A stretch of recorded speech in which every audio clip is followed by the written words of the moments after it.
Assalamualaikum warahmatullahi wabarakatuh. Kembali lagi bersama saya Salma Sri Ayunda pada video tutorial pembuatan proyek web SPP sekolah menggunakan framework kode editor 4 pada tahapan 39 sampai dengan 40, yaitu membatasi ruang lingkup atau hak akses bagi setiap user, baik itu admin, petugas, dan siswa. Langkah pertama yang kita lakukan adalah di sini kita akan melakukan login terlebih dahulu menggunakan akun petugas yang sudah kita buat sebelumnya. Di sini kita akan mengecek untuk mengakses data siswa yang merupakan milik admin. Nah, apabila petugas masih bisa mengakses data siswa milik admin, berarti hak akses di sini belum ditentukan. Nah, sekarang kita akan mulai menentukan hak akses tersebut. Caranya, yang pertama adalah di bagian roots, kita akan menambahkan sebuah data berupa filter ke admin. Ini untuk memfilter atau membatasi bahwa data ini hanya dapat diakses oleh admin. Kemudian, ketika di refresh, maka akan muncul error. Untuk mengatasi error tersebut, kita perlu masuk ke halaman env. Kemudian, nonaktifkan si environment development, kemudian diubah menjadi production. Maka muncul whoops berupa peringatan bahwa ini tidak dapat diakses.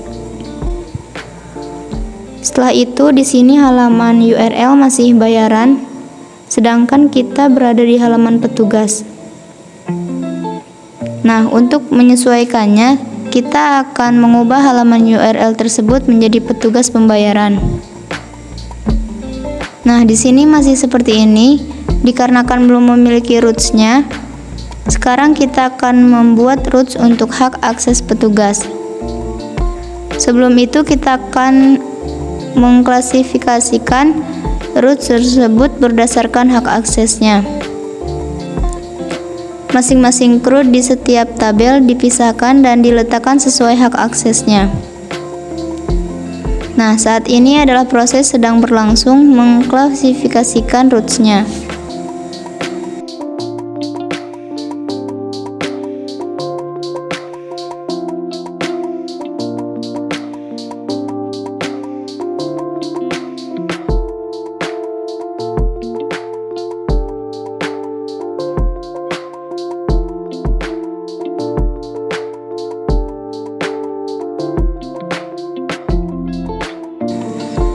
Nah, proses mengklasifikasikan sudah selesai. Setelah itu, selanjutnya kita akan menambahkan roots petugas dengan cara membuat roots bernama petugas pembayaran dengan public function-nya, indeks pembayaran petugas. Nah, di halaman SPP admin kita akan membuat sebuah function untuk petugas. Sebelumnya, kita harus mengklasifikasikan function-function tersebut sesuai dengan hak aksesnya.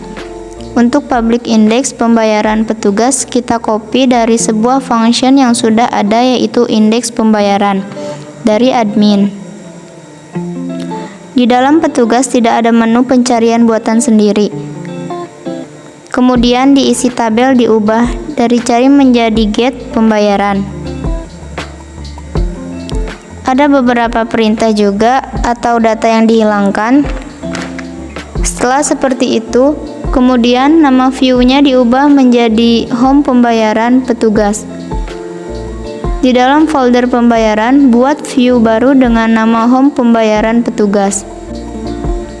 Ini untuk hak akses petugas.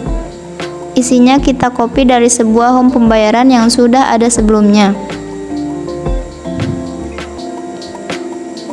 Hapus tombol cari dan juga detail. Setelah itu,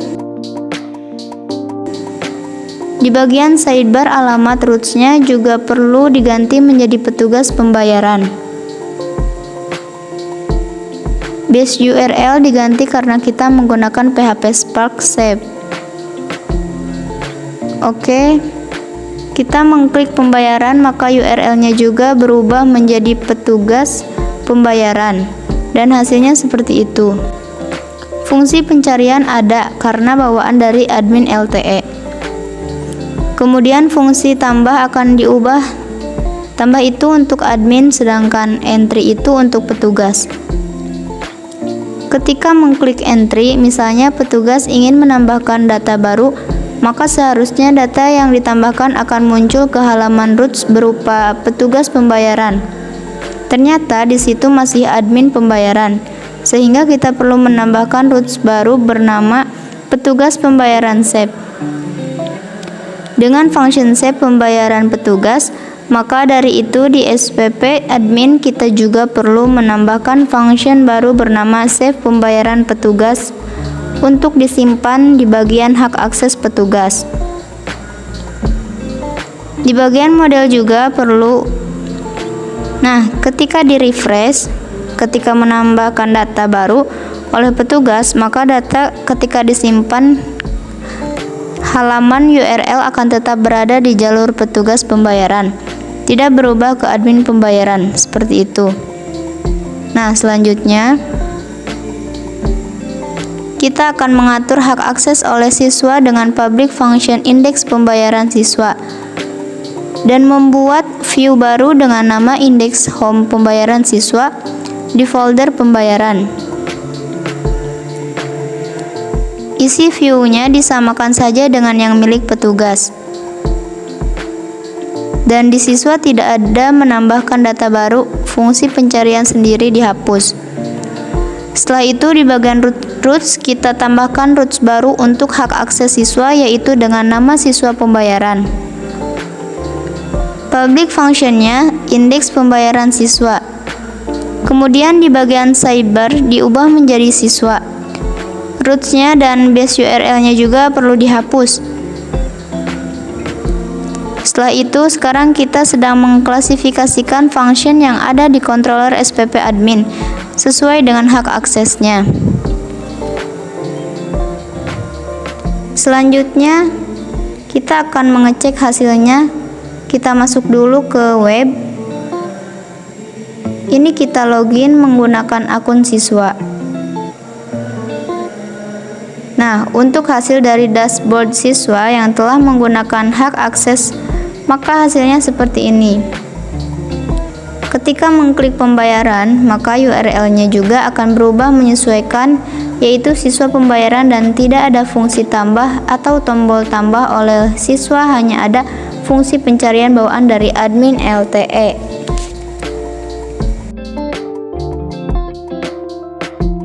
Cukup sekian video tutorial membuat proyek aplikasi web SPP sekolah menggunakan framework kode Igniter 4. Mohon maaf bila ada kekurangan. Wassalamualaikum warahmatullahi wabarakatuh.